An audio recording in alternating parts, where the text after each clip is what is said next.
Yeah. Yeah. Yeah. Sounds good to me. Just kind of starting off my story as a goalie in lacrosse was a little bit different path than some goalies. I feel like nowadays they take the path of they start playing goalie early in their careers, or earlier in their when they start playing lacrosse. I started playing the game. I was a midfielder. I was an attackman. I played a little bit of goalie at Lemoyne Lacrosse Camp growing up. That's where I kind of I found out that I have a pretty good talent for stopping the ball. I was like 10 years old, and my dad came to watch me play, and he's like, "Why aren't you playing midfield?" And I'm like, the goalie wasn't good on our team, so I jumped in that, and we're pretty good, and I'm pretty good. So it was a funny situation back then at that age, and I went back to midfield for a couple years through middle school and like summer ball and stuff like that, and just.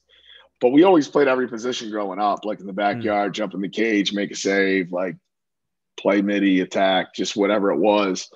And then my freshman year of high school, Coach Smith, we just went varsity at Corcoran High School in Syracuse.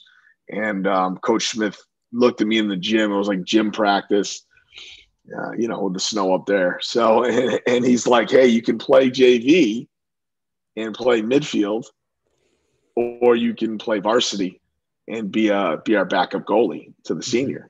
Mm-hmm. And at that point, I was already on varsity hockey and varsity football, So I was like, "All right, well, I want to be 3-sport varsity guy, So I went home and told my dad and my mom that I was going to play goalie, and it was an interesting conversation with my father. He really wanted me to be a face-off guy and like be a midfielder and do that whole thing. But I started playing goalie in 9th grade, like with no goalie coaching.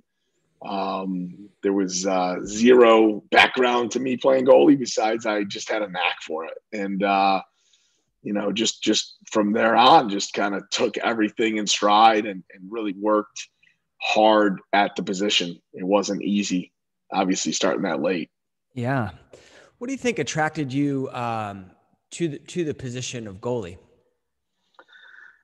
I always liked it because it was one guy plays, and that one guy was on the field the whole game, and it was an intense position, looking down the line at it. Like I always say, my best goalie coach was the 95 semis with Maryland and Syracuse in that VHS tape. That was my goalie coach in high school. I burnt that tape out, and watching Brian Doherty play, really watching how he commanded the cage and was a field general, made me really fall even more in love with the position, through high school.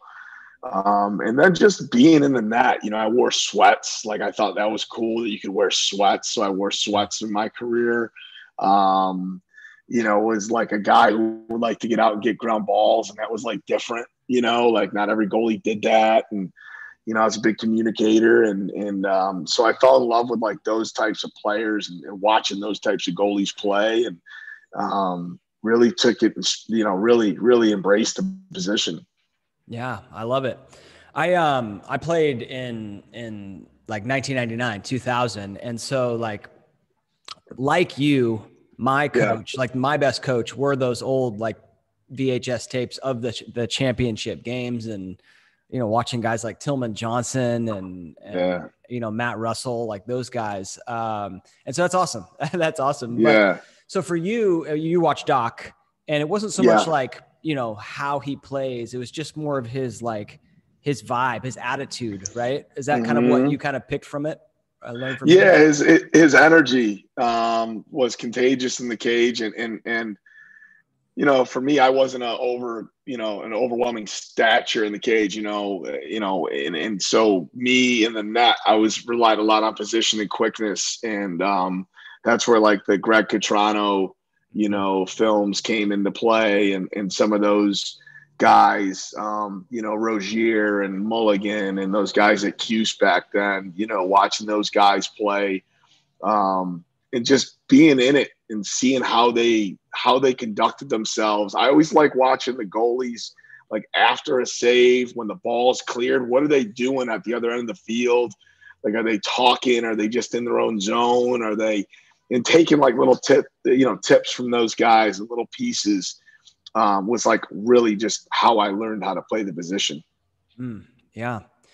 Yeah. What about like, a lot of goalies when they're starting out are afraid of the ball. I mean, it's kind of natural. Like it's not a natural thing to step in front of this projectile. Is that something you dealt with, or were there some other early things that, you're working on in your game? Well, when I was growing up, I was a catcher in baseball and a third baseman. So I got a lot of reps getting grounders hit to me, and a lot of, obviously hand-eye coordination. Being a catcher in baseball helped me get in front of the ball a little bit, plus playing hockey. In football, I wasn't afraid of contact. So, I think that helped big time with my comfort level. Like my first day in the net was a gym practice with no type of good lighting, real balls. And I'm in the net against the varsity team. That's my first day. And, I remember my coach, I think his name was Joe Adams. If I messed that up, I'm sorry. But he's a West Jenny guy, and he was an assistant, and he worked with me, in the net my freshman year, and warmed me up and got me used to like how to play the position as a position. And I was a real renegade in the net, kind of no position. Hands were kind of all over the place, but I could see the ball and I could react to it. And I had a really good anticipation at where the shooter was going to shoot. I could kind of read his body language and his eyes and the stick, and was able to steal some saves in my freshman year that gave me confidence going into my sophomore year when I became a starter at the varsity level. Yeah, I love it. One thing we talk about quite a bit on this podcast is kind of how like other sports help you in lacrosse. And I'm a huge fan of athletes just being athletes and playing other sports, especially when you're a kid, right? And it's an interesting thing you just mentioned is, not only, we've never mentioned it before, but like one of the things that other sports can give you is just projectiles like coming at you, being a catcher, being used to hitting people, or playing hockey or something like that. Like you're just used to that physicality. And so then those feelings of being scared of the ball are not as present because you're used to that environment. So that's an interesting point. Yeah. Like it was never an issue for me to jump in the net and make saves. Like I was a big body save guy at the beginning of my career, because I just didn't really know my stick as well. And I was a stopper. I was an okay clearer in high school, not great, but I was a good stopper. You know what I mean? And that was for me, that was the biggest piece of the position anyways, was being a stopper. And then with my background of being a midfielder and playing defense in hockey and being out on the ice and, being able to go after loose pucks, I thought that helped me a lot with my reaction time for loose balls around the crease. I thought that definitely helped me in traffic, find those loose balls and get them up and out too. So that's how I became a ground ball guy. Yeah. Love it. Kind of going way back, you grew up upstate New York, like on Onondaga or around Onondaga, like right in the valley. So about 5 minutes south of the Onondaga Reservation. My grandfather's Onondaga. My grandmother's Cherokee. They met when they were my grandfather was 21. She was 17 when she moved from Oklahoma to Syracuse, and they met and had my dad, my uncle in Syracuse. And they never lived on the reservation. But my grandfather grew up on the reservation his first 5 years, and then they moved off. He moved off the reservation, actually was in an orphanage for about 10 years until he moved back in with his father in downtown Syracuse. So he had quite the journey. But being close to the Onondaga, reservation, having some blood lineage there, and being a part of, having people up on the Onondaga Reservation that I could go to and play lacrosse with and just be around guys, playing hockey with a lot of those guys and lacrosse with a lot of those guys growing up was a really cool experience for me. Yeah, I imagine. I mean, you're the first person I've ever, interviewed who's got that lineage, and I'm always so curious to hear about the history and the sport of lacrosse. And so where do you learn that? Like, who teaches that to you? Is that something kids just learn out on the streets? Or they're like, not on the streets, out on the field, but is there, how does that work? It's really from your elders. You learn it from the older people in the community, your uncles, your older cousins, your brothers, in my case, my grandfather, my father, my uncle. Those are the guys that really coach you, in the history of the game, the spirit of the game, with the game being a medicine game and being a traditional game of lacrosse, in what we do, just in our overall spirituality of the game. It's more than just, a scoreboard. So, your elders are going to teach you more. Your coach is going to teach you more about that side of the game. Growing up in that region, I felt like it was taught for me from my dad and my grandfather, and my uncle mostly.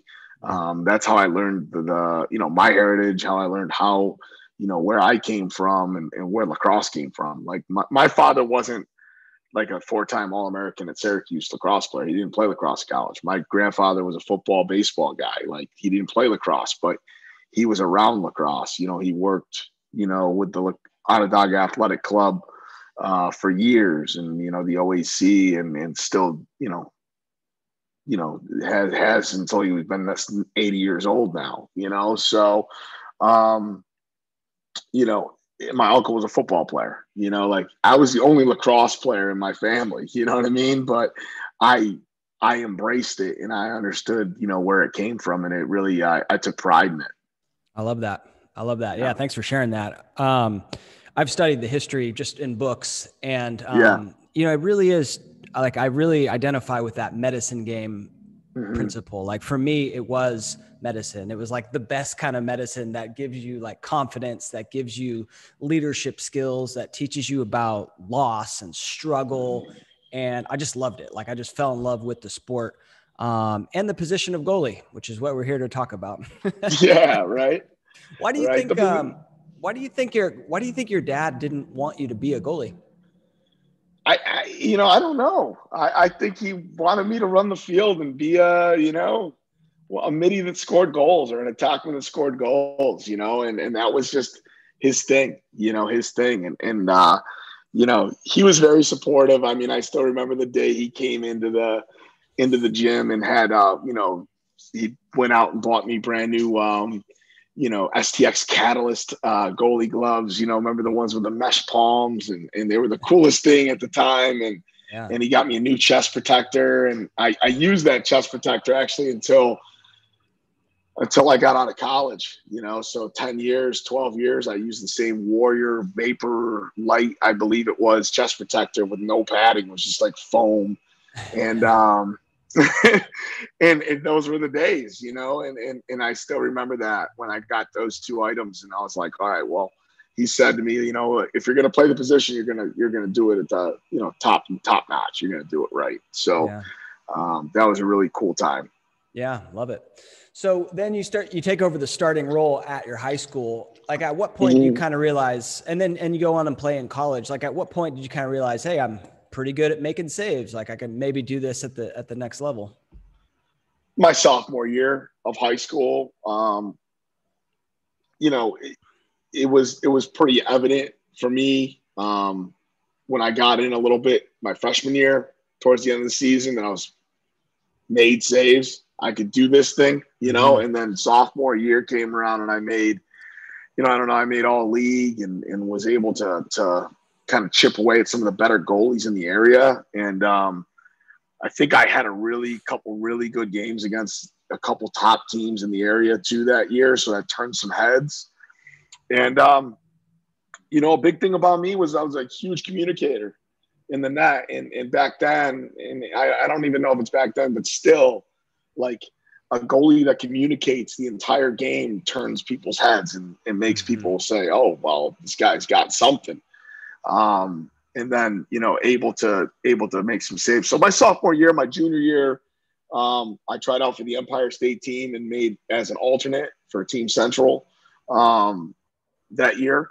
going into my senior season. So I knew I was going to go play college lacrosse at that point. That was when I was like, I'm going to be a college goalie. I'm going to go out and do this thing. And that's when I committed myself to wanting to get to college and play at the next level. Got it. You mentioned being a good communicator. I don't know why. I can tell by your voice. I feel like it's loud out on the field. Is that something that just came naturally to you, or is that something that you like specifically worked on? Yeah, it's like a gift and a curse, I guess you would say. I have a loud voice on the field. It definitely carries. I worked at it though. I worked at it, but I was never shy. I was never a shy person. So, when I got in the net, it was like my grandfather and my dad would tell me all the time, like, you have to run the defense. You have to communicate to your defense. And I took that to heart, and I became one of the better talkers, I think, in CNY out of high school. And then I became one of the better talkers, I believe, in Division II when I played there. And it was one of those, things I took pride in. I took pride in going in the net and commanding the field and giving that confidence to my defender. Like my coach, my freshman year of college, said to me, and this was just a boost of confidence. Coach Johnson said, you're the type of goalie I want to play in front of if I'm a defenseman, because I know that you're just going to give everything you got. You're going to go as hard as possible. You're going to always be communicating. I just know you always got my back, and when he said that, I was like, wow, that means a lot coming from a coach who just won a national championship, the year prior. So that resonated a lot throughout my college career. Yeah. Yeah. That's really the highest compliment. The highest compliment you can get from a defender is, hey, you're the type of goalie I want to play for. So that's awesome. Yeah, no doubt. You end up playing at Limestone D2 college. What kind of went into that decision? Like, why did you decide to go there, or what was your recruiting process like? I had a pretty strong interest recruiting from a lot of schools in the Northeast. I really had a lot of interest, a lot of letters, a lot of phone calls, being kind of that I was almost I felt like at that point, college type goalie, being a communicator, aggressive on ground balls, not afraid of the ball, able to really attack situations. I felt like I was highly recruitable, so got a lot of good looks. My grades weren't the best coming out of high school. I took a dip my junior, senior year. So that didn't help my choices much, but there were still some colleges that gave me an opportunity, and Limestone was the one college that had had the type of program that I wanted. They had the winning program of a national championship prior in 2002. Then when I went on the recruiting trip down there, I just fell in love with being in South Carolina away from the snow. And it was a pretty easy sell for me with Coach Johnson and Coach Lattimore, recruiting me for me to commit to Limestone. So Love it. So when you get there, did you get like some specific goalie coaching, or was it reviewing the doc tapes still? There was no goalie coach. My goalie coach was Chris Campbell, a 4-time Division II All-American. He was the guy who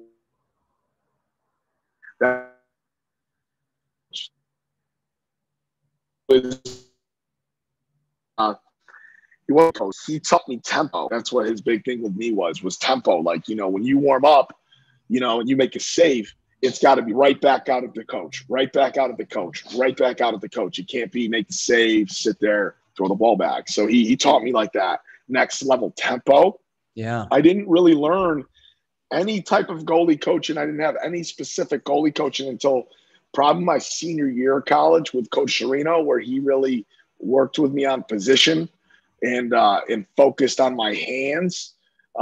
Because, being a goalie that liked to anticipate and liked to be a little bit off center, I would dip my hand a little bit, and that would give up the top level on me. And so Coach Serino helped me fix that and, put my hand in a really good position and taught me, a little bit more steady position than that. And, definitely helped me out big time. But yeah, I didn't really ever have a goalie coach. No goalie was like, my guy, my coach, Yeah. Yeah. I learned a lot by watching other goalies. Yeah. You mentioned Doc already. You mentioned Greg Cotrano. Were there some other goalies that kind of you learned from or looked up to? I mean, those two guys are probably my top. I mean, I would say Sal Licasio as well. Yeah. With how he played. I really liked his game. Matt Russell was another one when I was a freshman in college. He was a senior. I loved his game. There was some good ones out there, but I was always the goalie that compared himself to the other goalies and was like, all right, well, if this guy's the top level guy, then how do I outwork him to be the top level guy? That was just how I was made, and I think in that position, you have to be a little bit of a little bit overly competitive. Like you want to be the best. And I think that's something that just kind of was in my blood. So watching some other goalies, I would always be like, all right, he's good, but I can be that good too. Yeah. And that was like just part of my nature.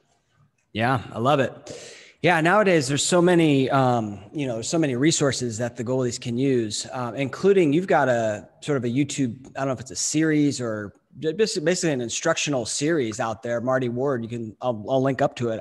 I mean, that's been out for a while, right? I remember watching that 10 years. 10 years. Yeah, I remember watching that like 10 years ago and being like, yeah, I had no idea who you were at the time. Yeah. And being like, wow, this is awesome. It's just awesome stuff. Yeah. So thank you for putting that out.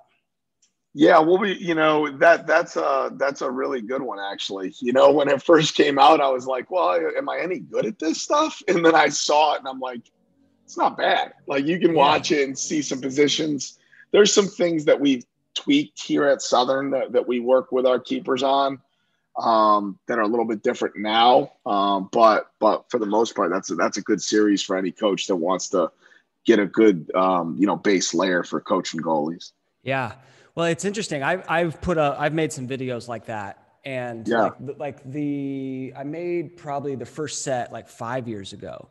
And even like some of the stuff in those series of videos, like I don't coach anymore. I kind of since I've talked to other goalies and like watch people play and really just with the like progression of the sport, the guys are getting stronger, the sticks are getting lighter and better, more hold, shoot faster, more whip.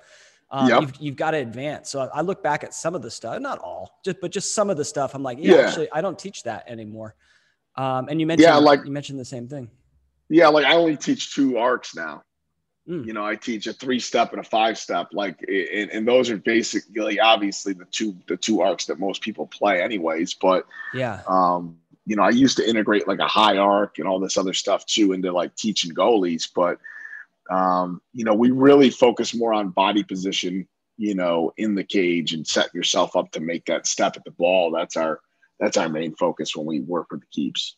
Yeah, I love it. Yeah, you don't see guys play like super high arcs. There's some guys out there that do, but like it's more rare and it's more like situational where they know the shot's coming. All right, cool. Yeah. I'm going to step out and challenge the shooter. It's not like the 7-step arc, like, you were alluding to. Like boom, boom, boom, boom, boom, boom. Yeah. Boom. So like you're always moving on the arc, and you're always high on the crease. It's interesting, like when I think it was Trevor Tierney that started playing that real flat arc where his heels were on the back of the goal line. Mm-hmm. And I still remember watching that arc, and I was in 2006. I was in the World Games for the Iroquois team, and we were playing Team USA, and he played such a flat arc. I believe he was the goalie that year. Mm-hmm. And I was 21, in the other cage, and just like just like I said, a roughneck out there as a 21-year-old kid. And I actually learned during that tournament, like how to play much better goaltending, watching like Chris Sanderson at Canada with Canada, and then watching Trevor Tierney and like playing against them and seeing like them at the other end of the field and kind of understanding the energy that they bring out of the cage was big for me going into my senior year at Limestone. And I came back to Limestone and was really a different goalie. I used to play kind of that 5-step arc where I was out, and then I kind of tiered it back. And I was like, man, well, maybe I can twist my hips here, or when my shoulders start twisting, that's when I step, and just kind of trail the shooter's back hip a little bit more on the sweeps, because they want to come back that near side, that far side, that's just a natural instinct of shooters, right? So started like getting into more of those types of things as well. And then it made a huge difference. Had a really good senior year. So it was good. That's so interesting. Yeah. I mean, I watch so much lacrosse now. I'm sure you do too, as a head coach. But now you can go on YouTube and watch full games or goalie edits, all these saves, and that, like, in 2006. I mean, that's essentially what you were doing. It was like your first real exposure to like really high level guys playing the game, and that's awesome that you were able to absorb that. And what an opportunity, right? 21-year-old kid, like, playing for Team Iroquois, kind of representing the nation. That must have been an amazing experience for you, huh? That was awesome. And then having success too, like, going out there and like, playing Canada to a close game and beating Australia for the first time and making a lot of saves. Like, our defense was solid, but like, the Iroquois team's always been like a little bit, maybe a step behind with the defense. We were so young that I was seeing so many shots, but it was like making 20 saves against Canada was like, I made 20 saves against Canada, that's a confidence booster for you going forward. Even if you lose the game or it's a tight game, still, I mean, it was still a confidence booster and still took pride in that. That was an awesome opportunity for me, being able to go and just be with that group. And then, shift into the next 4 years. In 2010, we weren't able to go to England and play. We were that passport dispute.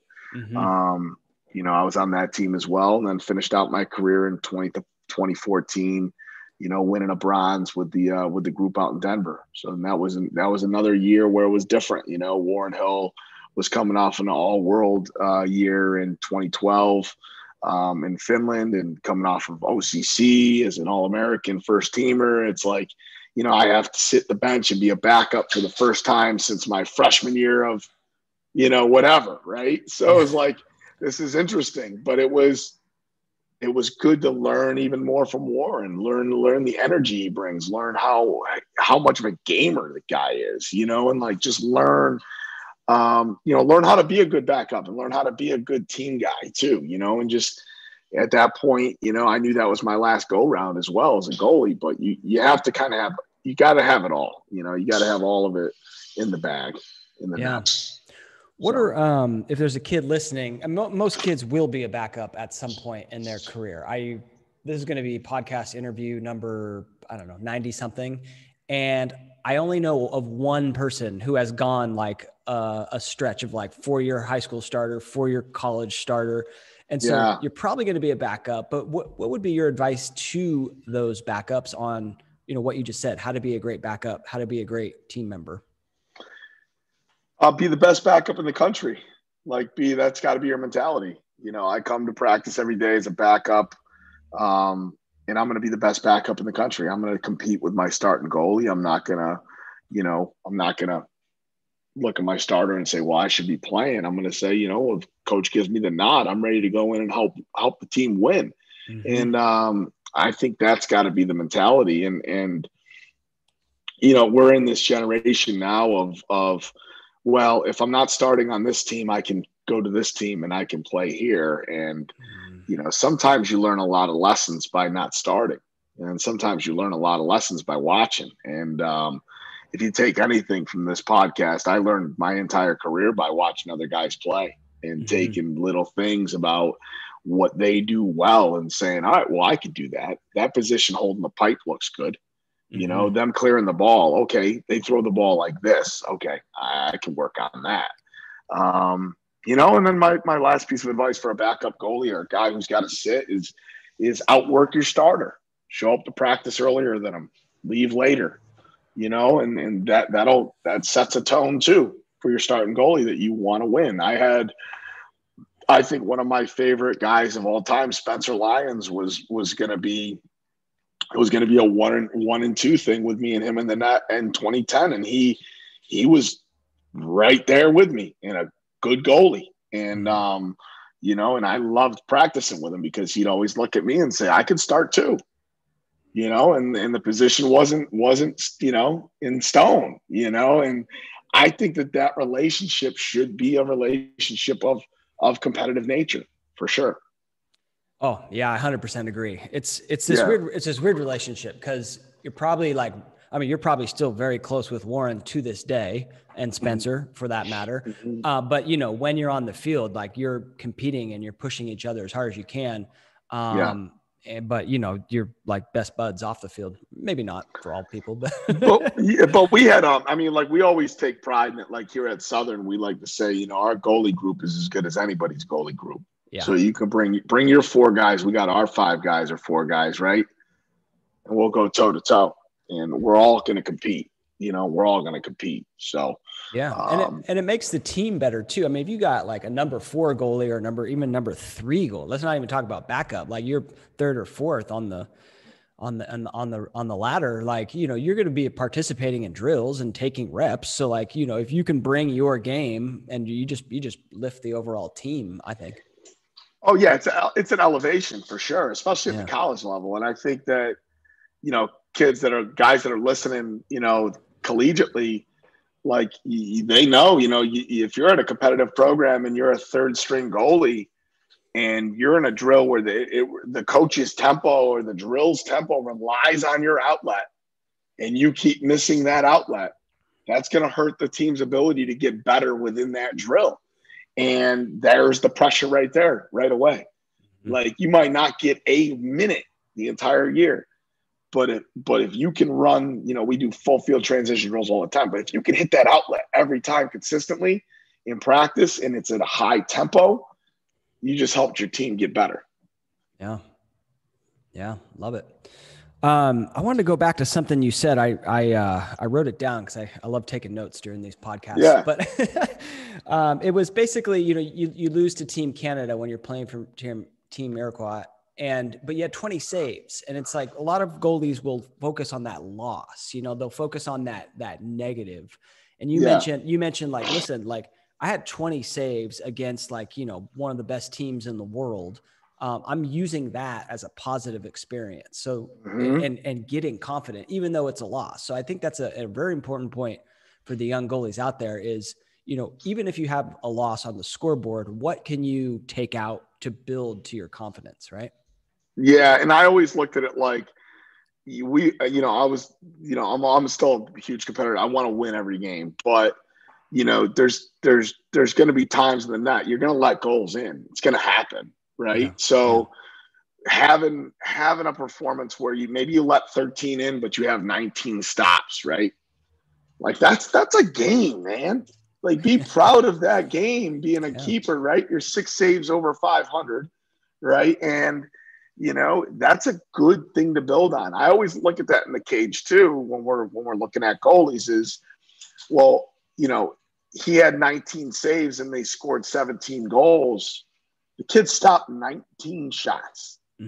So he's probably a pretty good stopper. Like he probably can get in front of the ball, right? And sometimes I think we take the wins and losses a little bit too much in the cage because like some young goalies might be like, well, we didn't win. Well, we didn't win, yeah, but you're playing a little bit different position than everybody else on the field. Your goal in your position, your ultimate goal is to stop the ball from going in the net. You can't run the offense. You can't slide and recover. You can't do some of the things you have to rely on your teammates to do. So I think being a stopper and having that mentality of, hey, I'm going to get 15, 16 saves this game. Yeah. Going into every single game is got to be like something that's ingrained into your brain that like, that's an okay thing to do. You want your defense to prevent some shots, but hey, my job is to save shots. So shots are going to be taken. That's my job, But yeah, I think that's just an instinctual thing that goalies need to train in their minds. That's the mental side. And I'm a huge mental, when it comes to psychology with the keepers, you can teach them all the footwork drills you want, all the reaction drills you want, and get into all that stuff. But if you don't have position, if you don't have if you don't have position, you don't have good technique, and you don't have the mentality, then you're never really going to get to that higher level where you walk out of the field and you own the field. Yeah. Yeah. The mental game's so important. Huge. What, let me see. If you could teach like a young goalie, like where do you start in the mental game? Let's say you are working with a young goalie. You want to teach him the mental game. Like what does that mean to you? Where do you even start? Like, what are some lessons that you would teach them? We play we play a game of threes here at Southern. So every rep, every drill, the goalies only get 3 reps in the drill. So say we're doing a 4-on-4 drill, and it's me, you, and Jimmy, our third stringer. You're the starter. You get in there. You got 3 reps. Whatever happens in those 3 reps, you're out after 3 reps. So you have 3 opportunities, 3 possessions to shut the door. And then I'm in for 3. And then the other goalie's in for 3. So we try and keep it where it's really limited mentally, where you only have to focus for so long, and then you can kind of watch the game, watch the other goalie, watch the game, watch the other goalie, and then you come out, get reps. You know what I mean? You go back in and get reps. It gives you a little bit of a mental rest, I feel like, and it helps our guys immensely. Now, as a youngster, I would still do the same thing with young goalies. Would say, maybe they're the only goalie on a U10 team. Maybe they're the only goalie on a U12 team, right? So you can't play game of threes. Well, then it's every 3 shots. Every 3 shots, I'm going to put a tally in my head. Did I save all 3? Did I go 3 for 3? Did I go 2 for 3? Did I go 1 for 3? And then I wash it. And then I go to the next 3 shots. 0 for 3, I'll wash it. Next 3 shots, 3 for 3, okay, wash it. You know what I mean? And you build off of the small games and the small scenarios. And that seems to help kids a lot, and seems to help our goalies a lot mentally, for sure.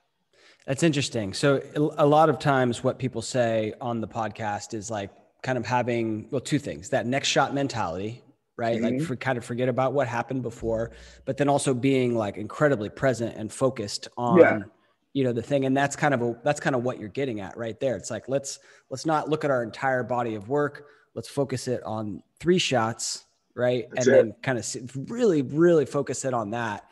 And then those 3 shots happen, regardless of what happens, we move on to the next. So it's kind of a tactical way to put that into play. That's exactly, it's tactical. It's something you can actually put on paper and say, look, we play the game of threes here, so like, it's not just me yelling next shot mentality or focus on the present. It's like, no, well, where are we at? That's your second. Okay. One more, you got 1 more shot here. You got it. You know what I mean? 1 more rep here. You got it. So, it definitely helps for sure. Yeah, for sure. Love it. So you're now the head coach at Florida Southern, and that's 10 years, right? Or how long have you been doing that? And how'd that come to be? This is my 11th season, as head coach. And I spent 1 year as an assistant here.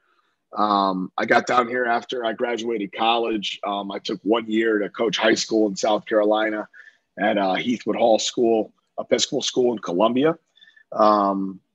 Took a defensive coordinator position here with Coach Whipple. The year after that, he left to go to Tampa. Pete Meyer, the AD at the time, elevated me to full-time head coach right away. And I was able to run with it, and we're still building this thing, and we're still cultivating this culture that we want here of greatness. We're working towards it every day. And, culture is an everyday fight, and we try and fight a good culture every day and bring it to the table. And, being in Lakeland, Florida is like one of the best places on earth to live. I love it here. It's Polk County. It's in the middle of the state. It's not, it's not the East Coast, West Coast. We're kind of set in the center. We're considered the Bay Area, which is nice. We're closer to Tampa than Orlando. But, I have a couple kids, my son and my daughter, my wife, 10 years, and we're just here in the community doing our thing and coaching lacrosse and hoping to win a national championship at Florida Southern. Love it. Yeah. Love it.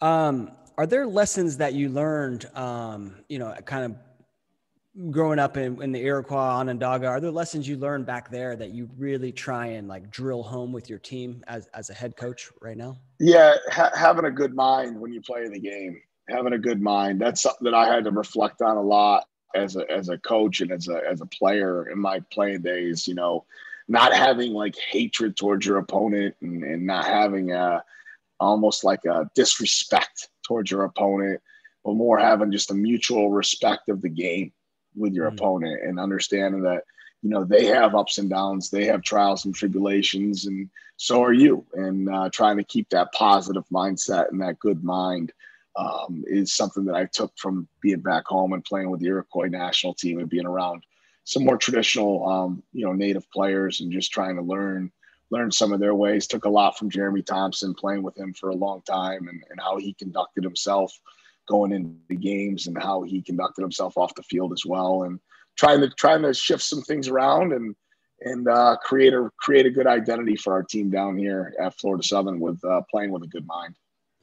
Yeah, I have a question about that. So, if this is a battle, right? Like, aren't you going to play harder if I really hate my opponent, if I really want to beat them? I think you're going to play harder if you love the battle. If you love the game, you're going to play harder.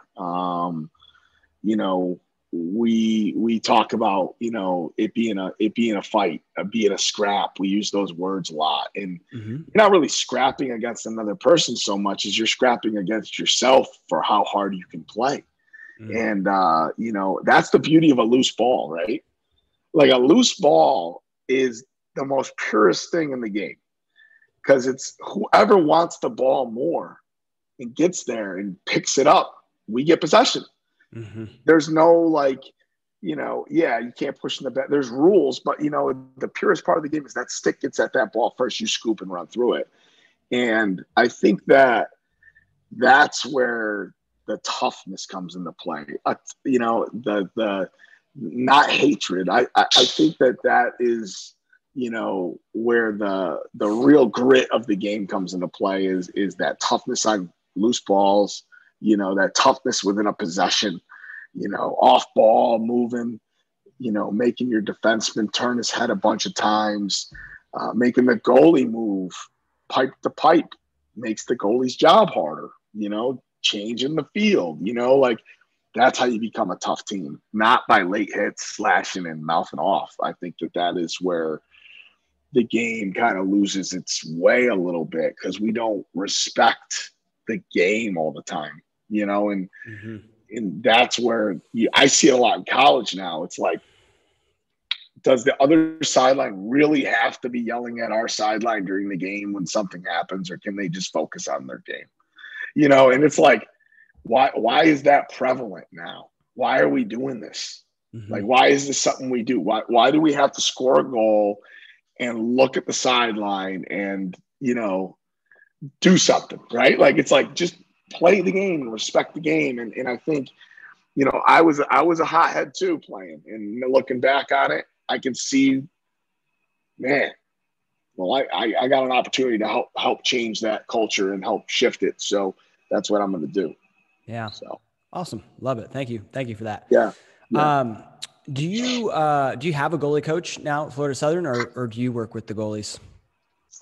Coach Lubes is our goalie boot camp guy. He works with them on, conditioning and some things like that. I work with the goalies as far as shot stopping and clearing. That's my job. So Gotcha. We have fun. Yeah. What are some of the drills that you like to do with those guys when it comes to working on the shot stopping and clearing?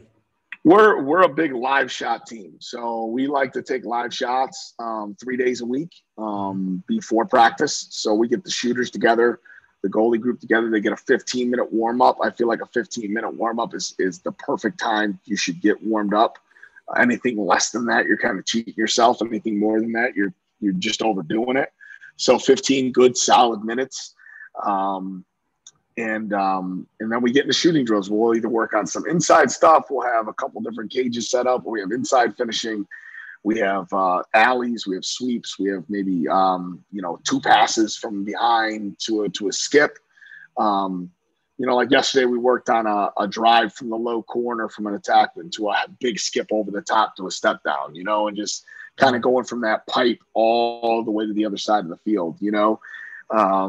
And just working on that 3 days a week, trying to get live shots. And then I critique them afterwards. They'll come off, and we kind of have outlet goalies set up and save, throw the outlet, get back in, next rep, save, throw the outlet. They come over, and I let them know, what I saw, and hope they fix it a little bit, and then they keep going.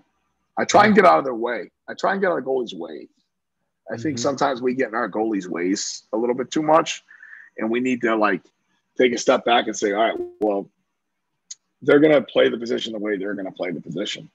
I can't make every goalie at Florida Southern play like Marty Ward did, because that would just be madness, and I'd lose my mind, And so, our starter right now, Max Freestone's a very good goalie. He plays the position the way he plays it. He's and I just try and help him play it the best way to his capabilities.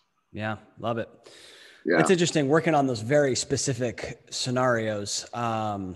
Which is something that I think is great. Absolutely great. I don't think goalies do enough of. It's if you're struggling with one particular type of play, then work on it, Yeah.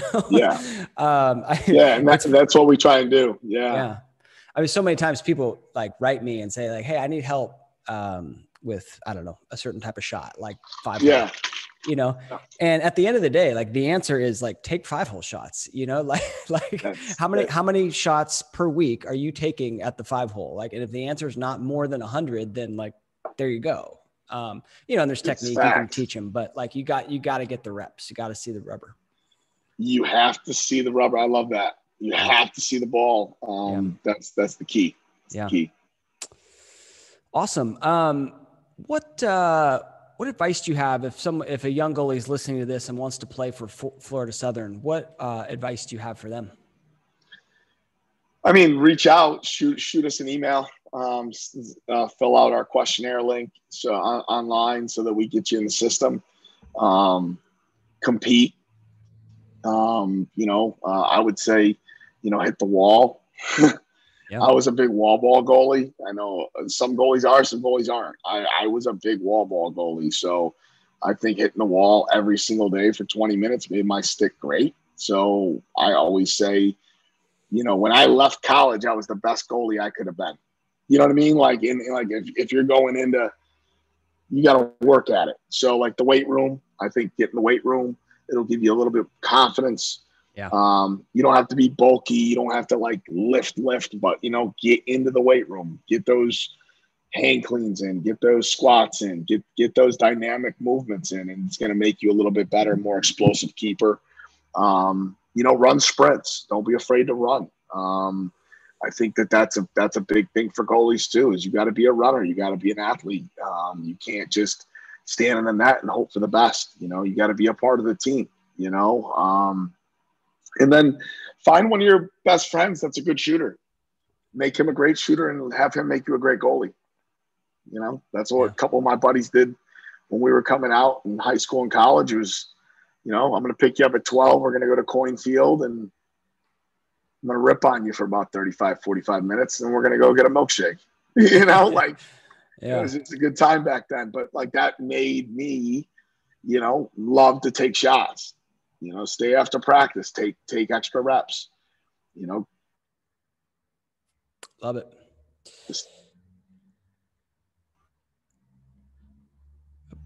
I still got you? Yeah, we're good. We're good. Okay. I think it broke up for a second, but we're back. No worries. I was going to talk about leadership. Yeah. Kind of goalies being, needing to be the leader of the team, or not needing to be, but I think when a goalie is the leader of the team, that team is in a better overall position. When you think about leadership as a goalie, what does that mean to you? I think it means that you don't say everything everybody wants to hear all the time and being upfront with guys. In general, not just for the goalie position, but in general, but especially for the goalie position. I was a 2-time captain in high school and I was a 2-time captain in college. And that's not just because it was popularity. It was people knew that I loved the team and the program, and I was going to do everything I could to help that team and program. And yeah, there were some things that, are tough to say to guys. You got to work harder. You're just, I need to, can you hit the wall more, man? You're missing passes when I throw it over your shoulder. It's hitting you in the stick, and not being critical, but just asking for help because they know you're putting everything on the line too. My biggest advice for leadership though is don't ever ask anyone to do something you're not willing to do. If you're not willing to go out and run 4 miles on a Saturday morning at 6 a.m. and get that extra work in, then don't get on your midfielders when they don't want to do it. Go out there and get it done. If you're not willing to stay after practice and get shots, then don't get on your shooters for not hitting the net. It's a two-way street, and I think that carries a lot of weight. One thing we started working on now at Southern, just at this point in the season, was, instead of our guys coming off the field and me telling them what they have to do, I'm starting to tell the guy who maybe made a poor decision or was a little lazy on a play, you got to talk to him. What do you need to say to him? And they're starting to talk to each other in the huddle more and taking more ownership of that situation. And it's you saw it yesterday. It was funny. So a guy was wide open and the skip pass wasn't open, and the guy threw the skip pass, and the guy that was wide open was just standing there with a stick to the guy. I go, well, let him know. Yeah. I go, tell him what you need to know. You know what I mean? I'm wide open. You know what I mean? Then they see it and they feel it and they hear it and they're like, okay, it's not critical. It's just, we just all need to help each other. So being helpful, I think, as well as a goalie, as a captain, helping your team is key because, you are the last line of defense. So being that reliable, helpful resource is big as well. Being somebody they can trust is crucial. Yeah. So absolutely. Can't skip steps. You can't skip steps and be a great goalie. You got to work at it. It's not a skip the step type of deal. You can't just go on the field. I'm not knocking other positions, but you can't hide in the net. Right. You can't hide. You're on the spotlight every possession. So, you have to train your mind and your body for that. Love it. Well, Marty, thank you so much for taking the time. We're recording this mid-season. I think you told me you had 3 games last week and probably have another couple games coming up. So thank you for taking the time, kind of sharing your knowledge with all the goalies. I think that was some great stuff. I think we covered it all. Anything you feel like we missed? Any big stories I should be asking about? No, just, I think that my biggest thing is that, it's never too late to work to become great. I'm a guy who was not, didn't even know I was going to be a college goalie until my freshman year of high school. You know what I mean? And then having a career where I was able to be an All-American and able to play at the highest level and then be able to coach. For any goalie out there that's struggling mentally and saying, maybe I can't do this position, just keep fighting through it. Hit the wall. Go hit the wall. Go for a run. Go lift some weights. Go find your buddy. Go get some shots. Work at it. Anything worth doing is worth working for. And I think being a really solid keeper and being a guy who's a leader on your team in the net is something worth working for. So all the goalies out there, just keep working at it. Keep working at it. I love it. I love it. Well, Marty, good luck in the season, and thank you so much for sharing your time with us. I appreciate you. Thank you so much.